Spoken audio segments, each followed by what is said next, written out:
Bismillahirrahmanirrahim. Assalamualaikum warahmatullahi wabarakatuh. Alhamdulillahirabbil alamin. Assalatu wassalamu ala asyrafil anbiya'i wal mursalin wa ala alihi wa sahbihi ajmain. Amma ba'du. Puji syukur kita panjatkan atas kehadiran Allah Subhanahu wa taala yang telah memberikan kita nikmat ibadah sehingga kita masih bisa berjumpa hingga hari ini. Salawat serta salam senantiasa tercurah kepada baginda Nabi Muhammad Sallallahu Alaihi Wasallam, manusia paling sabar yang ada di muka bumi ini. Terkadang jika kita mendengar kata puasa, mungkin yang akan terlintas di pikiran kita adalah yaitu menahan diri dari hawa nafsu, atau mungkin menahan diri dari lapar dan haus. Padahal sebenarnya puasa itu jauh lebih dalam maknanya dibandingkan itu semua. Hakikat puasa itu sebenarnya adalah keikhlasan untuk tidak menikmati apa yang kita sukai. Contohnya, sebelumnya kita suka sekali kalau siang ngopi, atau mungkin kita sukanya beli makanan, beli snack. Nah, itulah jika kita berpuasa berarti kita harus ikhlas untuk tidak menikmati apa yang biasanya kita sukai. Dalam hidup pun kita tidak mungkin hidup tanpa berpuasa, karena mungkin kalau bisa kita belajar dari orang-orang yang sudah berhasil di depan mata kita, mereka adalah orang-orang yang jago berpuasa. Contohnya berpuasa dari bermalas-malasan, berpuasa dari hawa nafsu, berpuasa dari rasa iri dan dengki. Itu semua adalah keberhasilannya orang-orang yang sangat jago untuk berpuasa. Sahabat yang dirahmati Allah Subhanahu wa taala, setidaknya ketika bulan Ramadan ini kita sering mendengar dua hadis. Yang pertama adalah as-saumu nifsus sabri, yaitu puasa itu setengahnya sabar. Kemudian dilanjut lagi ada as-sabru nifsul iman, yaitu sabar itu adalah setengahnya iman. Yang artinya ketika kita berpikir secara matematika sederhana, kalau misalnya kita sudah berhasil nih melewati puasa, artinya kita sudah memiliki modal besar dalam memenuhi iman kita. Bersabar itu berbeda dengan pasrah. Kalau bersabar itu kita selalu akan diiringi dan ditemani dengan yang namanya tawakal. Dan itu artinya kita akan selalu semakin dekat dengan Allah Subhanahu wa taala.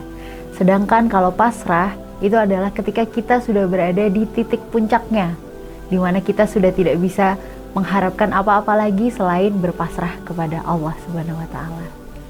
Artinya dua hal tersebut itu adalah dua hal yang mungkin terlihat sama dan mirip, namun itu dua hal yang berbeda. Dan sabar itu sangat erat kaitannya dengan puasa.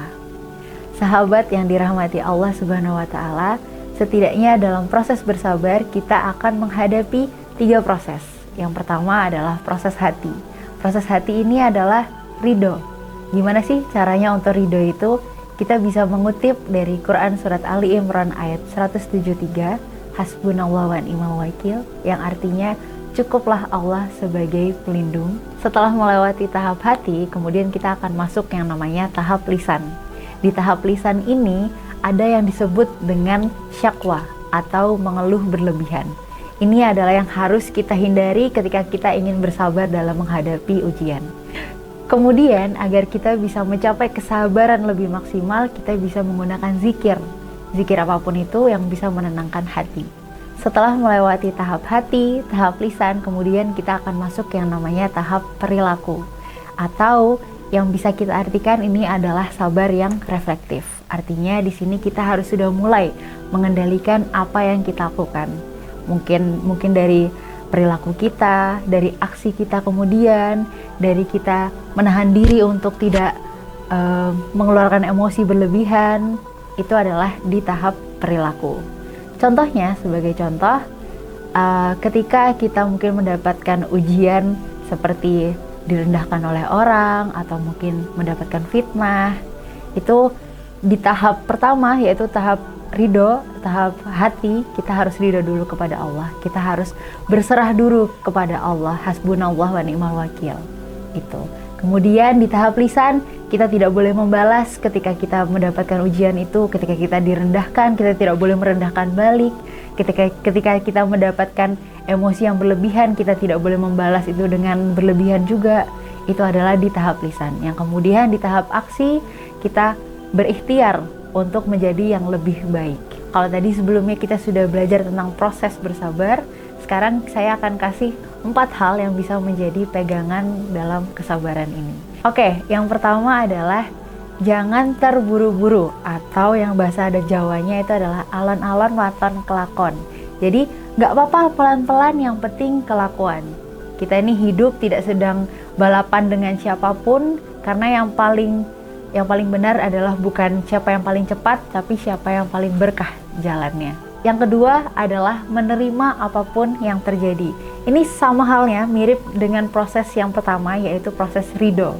Artinya, kita bersabar, tidak hanya kita bersabar untuk menghadapi ujian atau musibah, tapi juga bersabar ketika kita menghadapi rezeki atau apapun lah itu, keberhasilan yang kita dapatkan. Contohnya ketika kita mendapatkan rezeki yang berlimpah, ya kita harus bersabar untuk tidak sombong. Terus kemudian kalau misalnya kita mendapatkan kenikmatan yang sangat bisa dilihat oleh semua orang, kita juga harus bersabar untuk tetap berbagi kepada sesama. Yang ketiga adalah refleksi diri. Artinya dengan bersabar kita bisa berkaca dengan apa yang kita lakukan. Apakah ini konsekuensi atas perbuatan yang kita lakukan, atau mungkin ini adalah cobaan, atau mungkin ini peringatan dari Allah, atau mungkin ini kenikmatan dari Allah. Yang jelas dengan bersabar itu akan menjadi refleksi kita sendiri. Yang keempat, yang terakhir itu adalah menjadi individu yang lebih baik. Ini adalah puncaknya bersabar, karena ketika kita sudah berhasil melewati apapun itu yang harus kita lewati dengan bersabar, entah itu cobaan atau kenikmatan, itu kita akan menjadi pribadi yang lebih baik. Jadi ingat ya sahabat semua, dengan berpuasa di bulan Ramadan ini artinya kita sedang melatih diri untuk bersabar. Jadi kita sedang menahan diri untuk tidak mengambil keputusan secara gegabah. Kita sedang menahan diri untuk tidak mengambil apa yang kita sukai setiap harinya. Dan itulah makna dari puasa di bulan Ramadan ini. Dan semoga seiring berjalannya waktu, seiring berkurangnya usia, kita semakin tidak memperhitungkan pahala kita lagi, karena Allah saja memberi nikmat ke kita tidak pernah berhitung-hitung. Akhirul kalam, wabillahi taufiq wa hidayah, wassalamualaikum warahmatullahi wabarakatuh.